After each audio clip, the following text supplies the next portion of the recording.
we will be talking about the new She-Hulk Attorney at Law trailer. This show is set to come out sometime in August. Not so far ahead. That's pretty soon. Yeah, I think it was August 17, I want to I want to say. say 12th, but maybe I'm wrong with that. I don't know, but Oh, yeah. yeah. I mean, it could be any time in August for all we know. So yeah. I wanted to ask you, George. First off, what did you think about the new She-Hulk Attorney at Law trailer? I'm torn. There's parts of it that I liked and parts of it that I didn't. I liked that we got to see Abomination again, Tim Roth. That's going to be really cool to see. I liked how they played with, like, everyone's mutant now.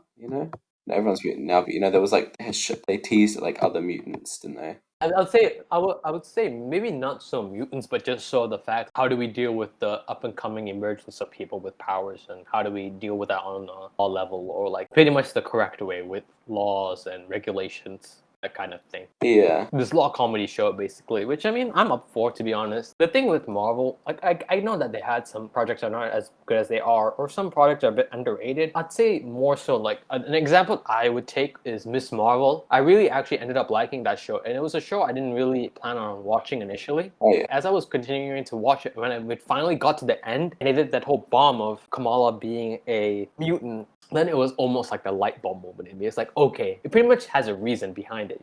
Yeah. One thing is that this is just opening up like that whole thing of we can introduce pretty much a bunch of weird characters that may be able to associate in our world. They have like a character called Frogman from the comics here. Oh, yeah. Frogman. They could probably introduce like a bunch of other weird Z-list, D-list characters from Marvel that has that 5 people fan base kind of thing. But I mean, I'm up for this show, to be honest, because Marvel, at least Marvel is in this very experimental kind of phase where they just want to try and see what genres work and don't work that they've not really done before. They just throw everything at the wall and see what sticks. Yeah. Which is both good and bad. It means we get a lot of content, but it doesn't always mean it's good. Yeah, especially for the movies, because personally for me, I think the movies, they never give us like this is who we are going to be, like this is where we're going to go, this is our end line. Basically, we know we just got announced that this saga of movies from phases 4, 5, and 6 are going to be the multiverse saga. So we don't know how She-Hulk's gonna fit into that, or will she even fit into those Avengers movies? For all we know, she might. I mean, all these characters come from an Avengers movie. I will watch She-Hulk because of the fact like it looks something different that I wouldn't typically watch, but it's something that I will actually appreciate as I go along, because it will actually somehow figure into a bigger story than I actually thought it was. So that's what I like about these shows, is that these projects, you never really know the true purpose until the very end, and I quite like the show. I mean, like maybe not almost, if not all, the comedy sticks, but at the same time, it's like at least they're trying something. It's more than sticking to the same formula, in my opinion. I don't know about you, but that's just me. Yeah, I get what you mean. I agree. The thing I wanted to address was that apparently She-Hulk is the first ever like fourth wall breaking character, and they at least show that here in that trailer where Bruce is like, if you want to be a lawyer, I understand, because he had that whole training montage, pretty much getting his ass kicked at every training part of the montage because She-Hulk was just doing it way better than him, and I thought that was kind of funny, that sort of cousin dynamic, because they are cousins in the comics. Are they? Oh. Jennifer Walters and Bruce Banner are cousins, so I quite like that. Something about that weird like family dynamic where one of your family members now has a superpower and you're an Avenger. How does that dynamic kind of work? And I think it's quite cute. And I like that scene where Bruce is like, I'll let you go be a lawyer or whatnot, as you should. And then She-Hulk looks at the camera, just like any fourth wall breaks, and I was like, oh shit. Yeah, I'm kind of mixed about that. I feel like it's just trying to be Deadpool. But then again, and people and I'm not trying to like be like the smart ass of Marvel or anything, but apparently She-Hulk was doing it way before Deadpool. I'll give them credit where it's due on that, since okay, because her comics and whatnot were at least along the lines of this genre, where it's like this law, but also same time like this women comedy type thing. So yeah, I want to talk to you about this. What do you think about the CGI?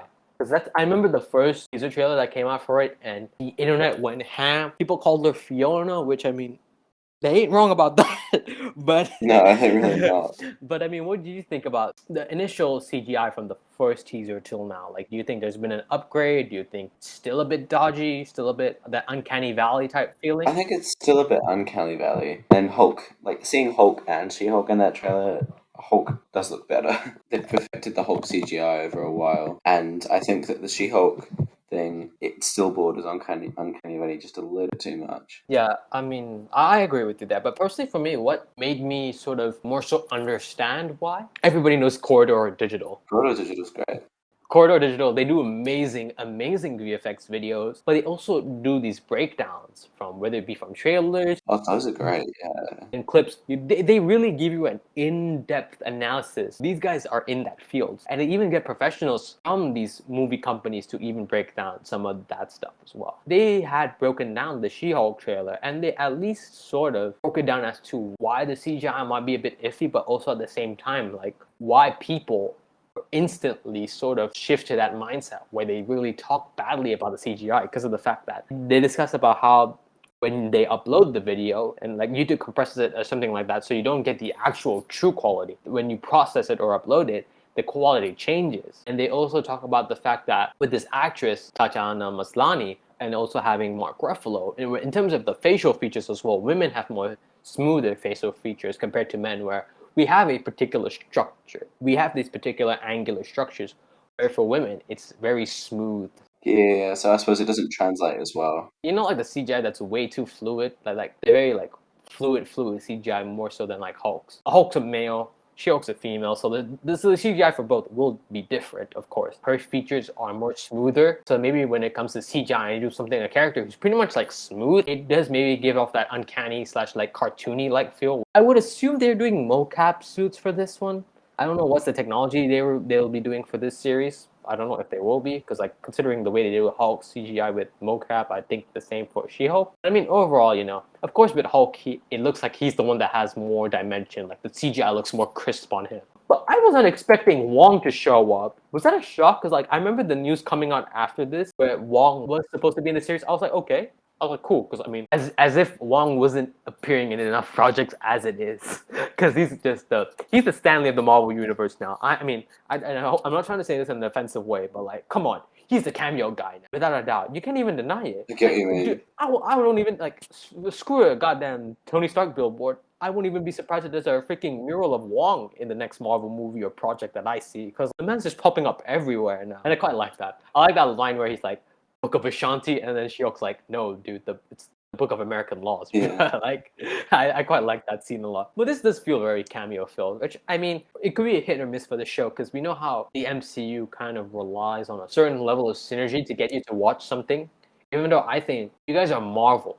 Your name is Marvel Studios. That the whole decade of movies, people, regardless of the film, they would still come and see out your project. You don't need to add all this extra flavor in, you know what I mean? Like, it's good as it is, to be honest. I'm a bit stupid and biased when it comes to that, because that Daredevil entry in the ending of the trailer got me like, bro, it got me. I'm so happy, because when they announced Daredevil Born Again, oh my god, my heart as a Daredevil fan was content. It grew like 3 sizes that day, because I'm so glad we're getting those characters back. And I like the fact that they're using some of these characters through these shows as a waypoint for them to be reintroduced into the main MCU timeline. Like the way we got Charlie Cox as Matt Murdock in No Way Home was him being Peter Parker's lawyer. I could see Matt Murdock, Charlie Cox with Jennifer Walters, who's played by Tatiana Maslany. Like maybe those two have like a court hearing case, because Daredevil's, the series is known for having these court hearings and whatnot. But I was surprised that he's actually gonna be in costume in this series, and I got chills, bro, because it's gonna be so good. It was rumored a while back that he will reappear in the She-Hulk series with his red and yellow or brown or yellow costume, and